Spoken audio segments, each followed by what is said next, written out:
Frères et sœurs, la paix soit avec vous. Nous célébrons aujourd'hui le premier dimanche du temps de Carême. Et ce dimanche a un fait marquant, les tentations. Nous le retrouvons déjà dans la première lecture, dans l'extrait du livre de la Genèse décrit sous forme imagée la tentation d'Ève qui entraîne Adam avec la ruse du serpent tentateur, leur présentant une illusion d'atteindre l'autonomie orgueilleuse de leur propre liberté. Mais quelle liberté? Je reviendrai. Et dans la deuxième lecture, Saint Paul, dans son épître aux Romains, évoque l'humanité originellement marquée par le péché d'Ève et d'Adam, qui par le Christ est réhabilitée dans une surabondance de grâce. Et dans l'évangile de Matthieu, on voit les tentations de Jésus dans le désert. Et cette dynamique nous plonge dans les thèmes aussi de notre diocèse pour ce premier dimanche, appelé à la liberté, la vraie liberté des enfants de Dieu. Revenons à la première lecture, frères et sœurs. Dans ce premier récit de la création en 6 jours, l'homme et la femme sont créés en même temps comme couronnement de l'œuvre créatrice de Dieu. On nous dit, le Seigneur, Dieu modela l'homme avec la poussière tirée du sol. On y voit là l'image d'un Dieu potier, pétrissant l'homme d'argile à qui il donne son souffle de vie. Il insuffla dans ses narines le souffle de vie et l'homme devint un être vivant. Oui, Dieu fait respirer l'homme par son propre souffle. En hébreu, souffle et esprit sont exprimés par un même mot, Ruah. Cela montre que Dieu donne à l'homme son identité spirituelle. Elle est d'origine divine, cette identité. Cet esprit qui vient de Dieu, l'homme le lui rend lors de son dernier souffle. Et Jésus lui-même, mourant, dira, « Père, entre tes mains je remets mon esprit. » Dans sa largesse, frères et sœurs, Dieu met ses créatures dans un jardin splendide, le jardin d'Éden. Mais la ruse du tentateur, le plus rusé des animaux de champ que le Seigneur a fait, va faire perdre aux créatures, Ève et Adam, leur proximité avec Dieu. Oui, la liberté véritable est brisée, corrompue. Voici les drames de la liberté humaine, une volonté d'autonomie, une suffisance orgueilleuse à l'égard de Dieu, brise la relation intime avec Dieu. Et Saint Paul, dans la deuxième lecture, frères et sœurs, rappellera cette dimension du péché originel. Il est dit avec des mots forts. Frères, nous savons que par un seul homme, le péché est entré dans le monde, et que par le péché est venue la mort. Et ainsi, la mort est passée en tous les hommes, étant donné que tous ont péché.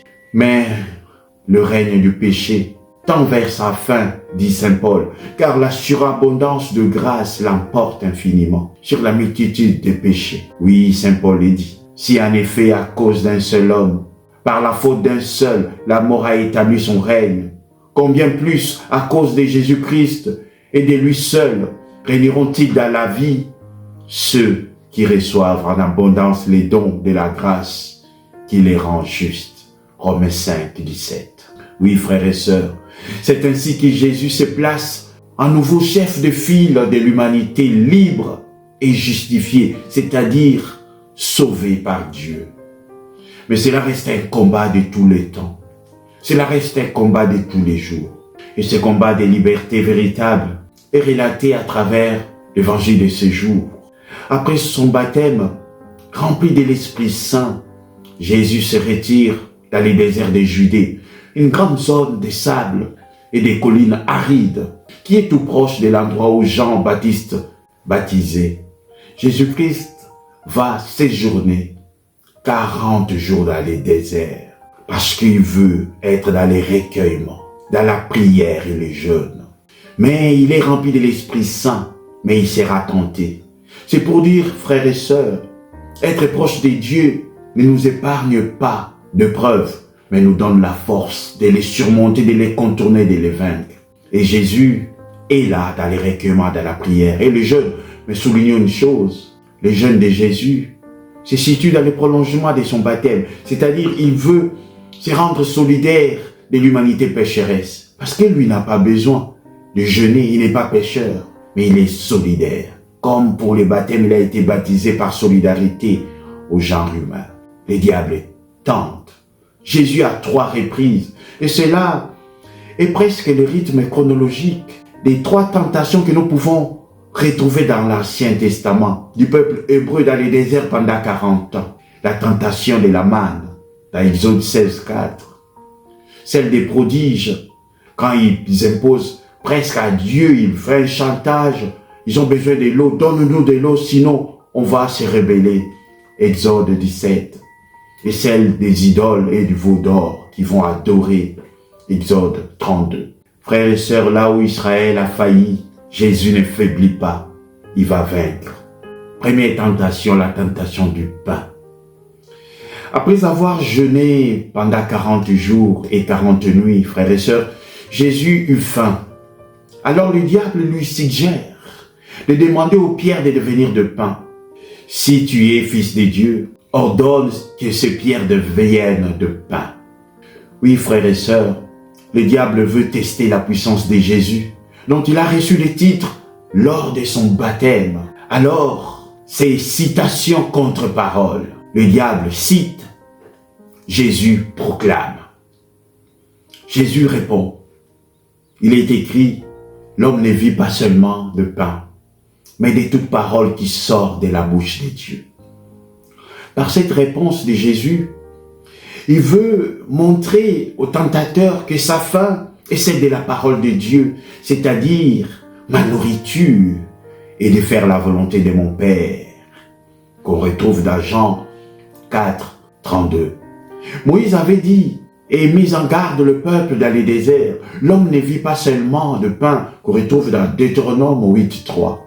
Parce que le peuple voulait faire de leur Dieu un Dieu pourvoyeur de tout désir matériel. Et toi, mon frère, ma sœur, quelle est ta nourriture? Quelle nourriture comble tes manques? Deuxième tentation. La tentation du prestige et du spectacle. On nous dit, alors le diable l'amène à la ville sainte, le place au sommet du temple et lui dit, si tu es fils de Dieu, jette-toi en bas, car il est écrit, il donnera pour toi des ordres à ses anges, et ils te porteront sur leurs mains, de peur que ton pied ne heurte une pierre. Jésus lui déclara, il est encore écrit, tu ne mettras pas à l'épreuve le Seigneur ton Dieu. Frères et sœurs, voilà le diable persuade Jésus d'accomplir une prouesse spectaculaire qui lui permettrait d'acquérir en quelque sorte un grand prestige auprès de la foule. Mais Jésus n'a rien à prouver. Jésus n'a rien à prouver au tentateur qu'il est fils de Dieu, qu'il est puissant. Et le diable va même citer les psaumes 91 du 11e au 12e verset. Mais vous savez, frères et sœurs, dans l'Ancien Testament aussi, le peuple avait lancé un défi à Dieu dans les déserts, en lui demandant de leur envoyer de l'eau, comme j'ai dit tout à l'heure, sinon il douterait de lui. Mais Moïse le réprimanda et déclara, tu ne mettras pas à l'épreuve le Seigneur ton Dieu. Deutéronome 6, 16. Et Jésus répondra à Satan par cette même parole de Moïse. Frères et sœurs, la foi n'est pas un chantage à Dieu, ni, je dirais, une recherche du spectacle, mais la foi c'est une confiance, une fidélité, une relation, une adhésion. Troisième tentation, la tentation du pouvoir. Cette troisième tentation, frères et sœurs, se situe dans un décorum de la ruse démesurée. Satan veut se faire passer pour le maître de tous les royaumes terrestres. L'Évangile nous dit, le diable l'amène encore sur une très haute montagne et lui montre tous les royaumes et leur gloire. Il lui dit, tout cela, je te les donnerai. Si tu bats à mes pieds, tu te prosternes devant moi. Waouh! Mais le diable veut assimiler l'octroi du pouvoir à une soumission de Jésus à lui. Rappelons une chose. Jadis, avant même d'entrer en terre promise, les Hébreux s'étaient laissés séduire par les Baals cananéens, par l'adoration de veaux d'or. Moïse leur dira, tu craindras le Seigneur ton Dieu, tu les serviras. C'est par son nom que tu prêteras serment. Deutéronome 6, 13. Quant à Jésus, frères et sœurs, il va encore proclamer la grandeur de Dieu, livrer Dieu. Arrière, Satan, car il est écrit, c'est le Seigneur ton Dieu que tu adoreras. À lui seul tu rendras culte. Alors le diable le quitte. Frères et sœurs, Jésus est venu en serviteur et en fils de l'homme. Il n'a pas besoin de la gloire qui vient du tentateur. Il n'a rien à prouver. Il est libre parce que fils du Dieu véritable. Oui, frères et sœurs, Jésus a vaincu les tentateurs et désormais, là où le péché a blessé, la grâce a guéri. Et l'évangile se conclut en disant, et les anges sont venus pour les servir.